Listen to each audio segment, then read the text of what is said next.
This is a conspiracy channel. Tape 1. Welcome to the Hush channel. Tonight we partake in the tales of Reddit. I have a pretty good track record for finding missing people. Most of the time they just wander off the path or slip down a small cliff and they can't find their way back. The majority of them have heard the old saying of stay where you are and they don't wander far. But I have had 2 cases where that did not happen. Both bother me a lot, and I use them as motivation to search even harder on the missing person cases I get called on. The first was a little boy who was out berry picking with his parents. He and his sister worked together, and both of them went missing around the same time. Their parents lost sight of them for a few seconds, and in that time, both the kids apparently wandered off. When their parents could not find them, they called us, and we went out to search the area. We found the daughter pretty quickly, and when we asked where her brother was at, she told us that he had been taken away by the bear man. She said he gave her berries and told her to stay quiet, that he wanted to play with her brother for a while. The last she saw of her brother, he was riding on the shoulders of the bear man and seemed calm. Of course, our first thought was abduction, but we never found a trace of another human being in that area. The little girl was also insistent that he was not a normal man, but that he was tall and covered in hair like a bear, and that he had a weird face. We searched that area for weeks. It was one of the longest calls I had ever been on, but we never found a single trace of that kid.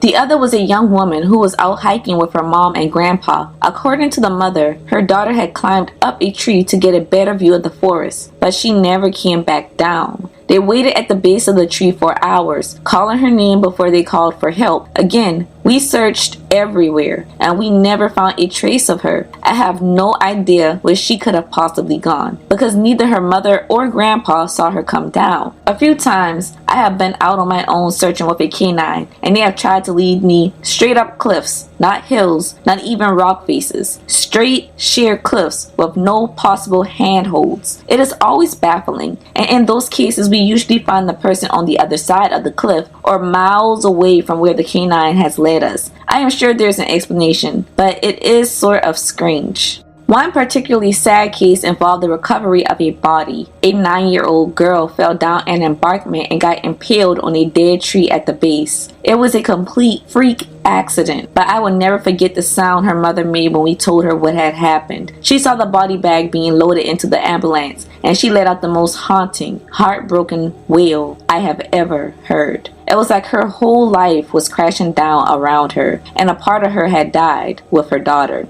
I heard from another search and rescue officer that she killed herself a few weeks after it happened.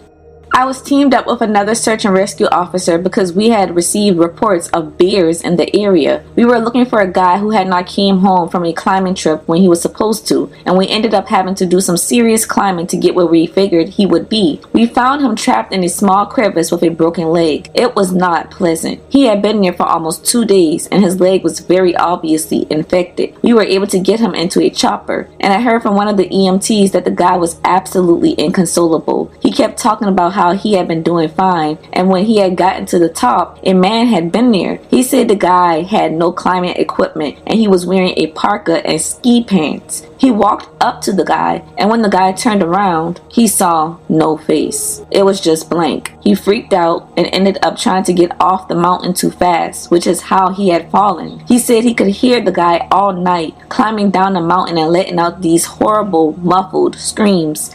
One of the scariest things I have ever had happen to me involved the search for a young woman who had gotten separated from her hiking group. We were out until late that night because the dogs had picked up her scent. When we found her, she was curled up under a large rotted log. She was missing her shoes and backpack, and she was clearly in shock. She did not have any injuries, and we were able to get her to walk back with us to the base ops. Along the way, she kept looking behind us and asking why that big man with black eyes was following us. We could not see anyone, so we just wrote it off as some weird symptom of shock. But the closer we got to the base, the more agitated this woman got. She kept asking me to tell him to stop making faces at her. At one point, she stopped and turned around and started yelling into the forest, saying that she wanted him to leave her alone. She was not going to go with him, she said, and she would not give us to him. We finally got her to keep moving, but we started hearing these weird noises coming from all around us. It was almost like coughing, but more rhythmic and deeper. It was almost insect-like. I do not really know how else to describe it. When we were within sight of base ops, the woman turned to me, and her eyes were about as wide as I can imagine a human could open them. She touches my shoulder, and she says, "He says to tell you to speed up. He does not like looking at that scar on your neck." I have a very small scar on the base of my neck, but it is mostly hidden underneath my collar, and I have no idea how this woman could have seen it. Right after she said that, I heard that weird coughing right in my ear, and I just about jumped out of my skin. I hustled her to the ops, trying not to show how freaked out I was, but I have to say, I was really happy when we left that area that night.